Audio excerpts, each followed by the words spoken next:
Okay, hello and good morning. Let's take a look at the bell work here. All right, so what we're going to do is find the distance between these 2 points. So let's do that. Remember, do not put both of these points in the first parentheses. That's not correct. See, the first one is an x, first point, or the first, this is actually called an ordinate, and this one is your x. Those go together. So it's going to be -3 minus a -2. Check your work and make sure you have that. And then the last one for each one of these parentheses goes here. Make sure you have your numbers exactly the way I do. Now let's finish this up. This becomes a plus. But a -3 plus 2, you have more negatives. So that's going to be one negative here. And then right here, this becomes a plus, and that becomes 4 squared. So a -1 times a -1, that's what that is. That becomes a positive because you got two negatives. 1 times 1 is 1. Make sure you understand that. 4 times 4 is 16. So this gives me the square root of 17. Make sure you have your calculator out so you can avoid the merits. I'm going to put those in at the end of the week. So I'm going to get 17 shift square root, and I get 4.1. And there it is. And that's how you do the distance formula. And the next one here, you want to write this twice, or, well, let's write it twice, I guess. 4 times 4 is 16, so that gives you the square root of 16, which equals 4. That might be the best way to do it, write it twice, or you can just cancel this out and get 4. That's much quicker. All right, here's some extra practice here, and this is called extracting perfect roots. Some of you noticed the answers on the worksheet yesterday did not match up with your answer, and I'm going to show you why. So look up here. Pay attention now because this is on the EOC. So put EOC.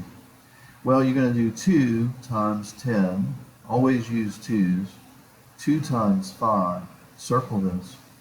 This is called prime numbers or prime factorization. And here you have 2 of a kind, 2 2's. That makes a perfect root. So what you end up with is 2 times 2 is 4 times 5. 4 times 5 is 20, but the square root of 4 is 2. See, that's a perfect root. And this is called extracting perfect roots. So the answer would be 2 square root of 5. Now how do you work this on your calculator? You work backwards. Okay, now some calculators are different. So press 5, shift, square root, do it right now, times 2. And then I get 4.4. Now watch. The square root of 20, shift, square root, same thing. Okay? This is just a little technique to get out the perfect roots. Now I want you to try this one. Break it up by 2's and work it right now. Keep using 2's. All right, let me catch up with you. So 2 times 20, 2 times 10, 2 times 5. Now you should know what prime factorization is. You're looking for 2 of a kind, almost like if you're playing cards. Well, here's 2 of a kind. You only have one more of these and one of those. So 2 times 2 is 4. So it's going to be 4 times 2 times 5 is 10. The square root of 4 is 2. So the answer on the EOC is 2 square root of 10. You cannot take out this 2 because you don't have another one. You cannot take out that 5 because you do not have another one. This is called extracting perfect roots. Take a picture of it in your mind and memorize it. Maybe go home and rework it. Let's go on now to midpoint. Put away your bell work. Copy everything you see right there. All right, there's 2 types of midpoints, and let's talk about the easiest one first. So look up here. There's your formula right there. So we're going to graph these. So remember, you go over first. So -4, 0, 1, 2, 3, 4, 1, 2, 3, 4, 5, 6, 7, 8. I'm off the page, but that's okay. And then over 2, and then down 1. So the midpoint would be like if you folded this sheet of paper I'm going to say it's probably right there. So if I fold this sheet of paper, I would say my midpoint's about right here, where this half is equal to that half. Okay, midpoint. Anyway, the formula is you add up your x's. So circle your x's, the first one, and add them up. So you're going to do, how much is negative 4 plus 2? And then you want to divide by 2. You always divide by 2 for midpoint. And then you're going to add up your y's. 8 plus a negative 1 divided by 2. Now if you can work that out, then you did midpoint. I'm going to make this a little smaller. It looks a little fuzzy as well. I need more working room. So give me just a second. Okay, so let's take a look here. Well, here I have more negatives, so I get a negative 2 divided by 2. And then here, this becomes negative. So that's 7 over 2. So my answer is going to be a negative 1 and then 3.5. Okay, let's see if that's true.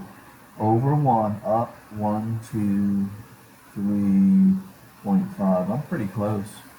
There's my midpoint. Okay, so all you do is you take the first part here and you add them up, divide by 2. And then you take the second part, you add them up and divide by 2. Midpoint is supposed to be much easier than distance, so make sure you understand. Memorize that formula. Let's take a look here at the next one. I want you to try this one. I want you to use the midpoint formula on this one and work it out. So do it right now. Add up your x's, divide by 2. Add up your y's, and divide by 2.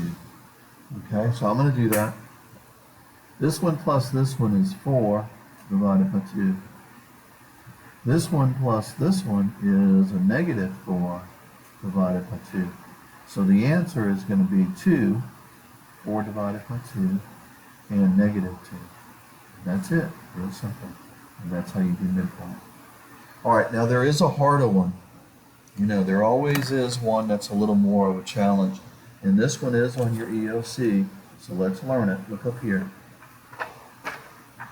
Suppose they gave you the end point. Look up here. So we're going to go over 2, 1, 2, up, 1, 2, 3, 4, 5. We'll call this point A. The midpoint is over 5, up 1. 1, 2, 3, 4, 5, up 1. So that's your midpoint. The question is, where is the other point, or the other endpoint? The other endpoint should be somewhere over here. Okay? And that's what we're looking for. And here's how you do this.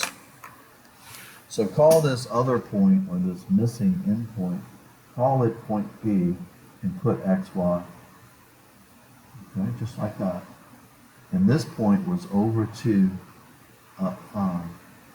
And the midpoint was 5, 1. I want you to do it just like this, and this will help you figure it out. All right, so we're going to use the formula. Let me see if I have a different color. Okay, so watch.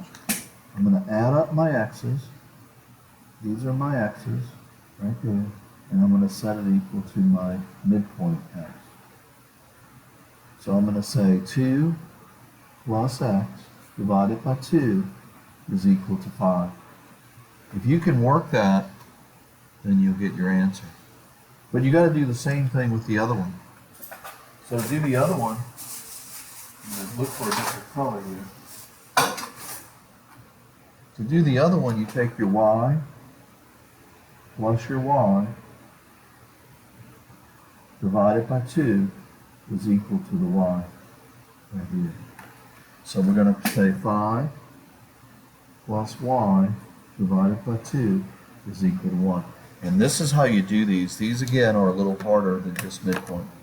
All right, anyhow, so to work this, you're dividing by 2, so you want to multiply by 2, and this cancels. So you get 2 plus x equals 10, and then you subtract 2, and you get 8. So this point is over 8. And then we work this out, we multiply by 2. So we get 5 plus y is equal to, we subtract 5 and get y equals a negative 8. And we're done. And look at it. 1, 2, 3, 4, 5, 6, 7, 8, down, 1, 2, 3, and it's right about where I thought it would be. All right, any questions on this? Again, you graph it, you put your endpoint, you put your other endpoint as x, y, and then you put your midpoint. And you add up your x's, divide by 2, and set it equal to the midpoint x. You add up your y's, divide by 2, and set it equal to your y. Now I want you to try one, and then I'll give you your worksheet. All right, try this one right here. Graph it first, and then try and work it. Look at your notes, okay? All right, put a star by this one. Here we go. So I'm going to go -6, and then up. So this point, and I'll call it point A, is right here. The midpoint is over 4, up 8. 4, 5, 6, 7, 8. Call that one x, y. And actually, no, that's your midpoint. So put midpoint, sorry. So from here to here, put 4 and 8 right here for your midpoint. And then somewhere over here,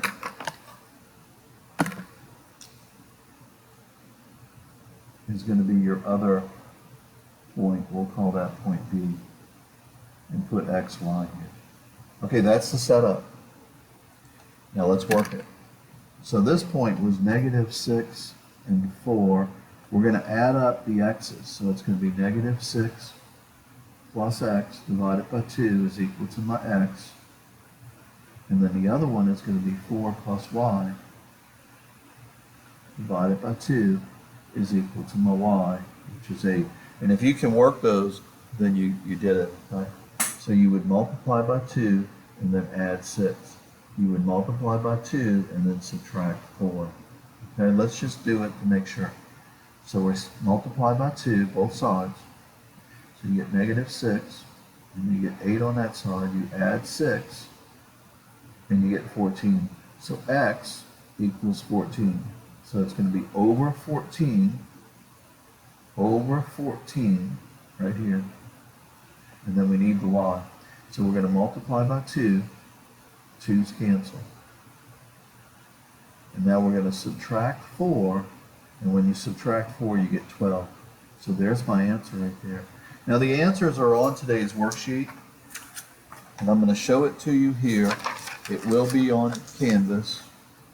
And it will be in the folders. Okay? And if you can't get it from any of those, then get it from a friend. Okay? And it's on the video as well. Okay?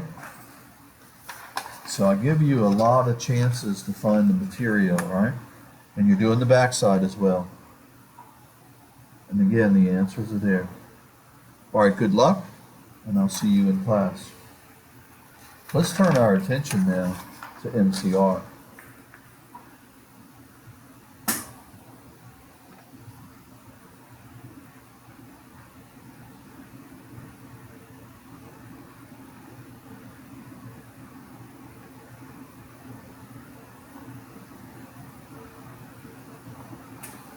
Okay, here you're going to subtract. The easiest way for me is to borrow and make it 16 and 3 over 3. So 3 minus 2 is 1, so I get 16 and 1/3. That's the easiest way to do that. Now if you don't understand that, put 17 over 1 minus 2 over 3, and then multiply this one by 3, and you'll get the same thing. This one right here, you have more minuses here. Okay, so you have to subtract these. So it's going to be 9 1/4 minus 8. And when you subtract, 9 minus 8 is 1. So this is going to be 1 1/4, but you have more negatives, so it's going to be a negative. This one right here is division. So you want to put 2 over 1 times 4 times 2 is 8, plus 1 is 9 over 4, and then you got to flip it. So 4 over 9, so that's going to be 8, because you multiply across, over 9. And that's how you do your bell work. All right, let's move on. Let's talk about today's work, which is dealing with exponents. Copy down everything you see here, and I'm going to make it a little smaller so we can actually see more of the page.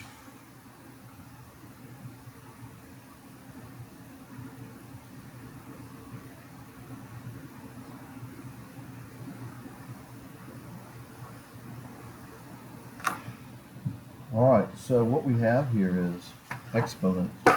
So 4 to the third power, this is your base, and of course that's your exponent. And what that means is 3 times, or 4 times 4 times 4. A mistake here would be like some kids do 4 times 3. It's not 4 times 3.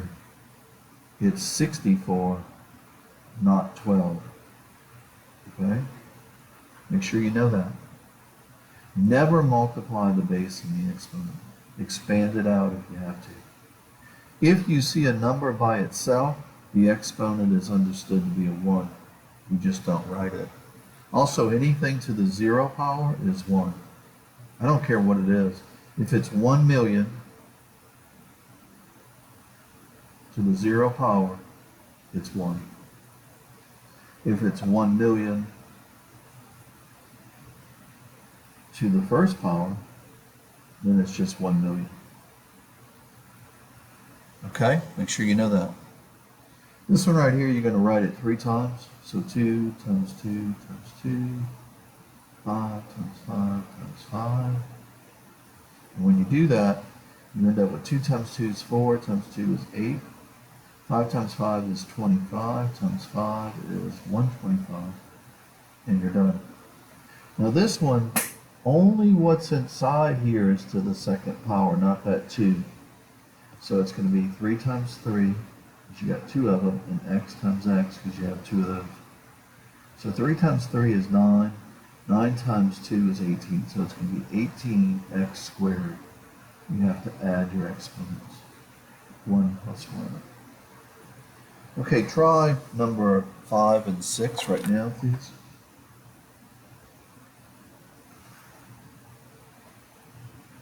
All right, let's take a look at it. Well, 5 to the third power is 125. Okay. This one is 3 times 2 is 6, so 8 minus 6 is 2, so it's going to be 2 times 2, which is 4. So I'm going to get 121. And that's it. Remember, parentheses first. Please excuse my dear Aunt Sally. Parentheses and exponents come first. Multiplying and dividing come next. And then adding and subtracting is last. This one right here, you're going to do the top. Parentheses first. So that's going to be 3 plus 2 is 5. Times 3 is 15. Plus 5 gives you 20. Down here, this is 12. So that's 17 minus 12, which gives you 5. And then 20 divided by 5 is 4. And I think that's it. Well, not necessarily. Let's talk about circumference here. So look here. The distance around a circle is called circumference. And circumference is pi times diameter. Remember, if the diameter is 10, the radius is 5. Okay? And here's how you memorize that. Spell the word diameter and spell the word radius. You see how diameter has more letters? This is the longer one. So if you forget, spell it out. All right, I want you to go to page 36. I want you to copy the formulas and draw the diagrams. And then I want you to work